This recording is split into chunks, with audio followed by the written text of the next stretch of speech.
how to change your birthday on Facebook. Hi everyone, welcome back to our channel. In today's video I'll guide you on how you can change your birthday on Facebook, so make sure to watch the video till the very end. In order to change your birthday on Facebook, all you have to do is simply open the Facebook app, then just come to the profile page, then just go to edit profile. Once you go to edit profile, under this option just look for the option known as edit your about info from the bottom of the screen. Once you go to edit your about info, you want to scroll and then look for basic info, and then here you can see my date of birth.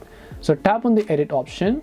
All you have to do is just select the new date of birth that you would like to change to, and over here you'll find edit in account center button.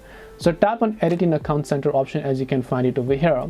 Once you've done that, over there what you want to do is you'll be taken to date of birth, where you can simply enter the new date of birth that you would like to change to. Tap on set, tap on save, tap on done, and then your date of birth will be successfully saved and changed on your Facebook account. This way you can change the date of birth or birthday on Facebook. Hope this video is very helpful. If you have any questions, feel free to leave them down. Thank you for watching and see you in the next video.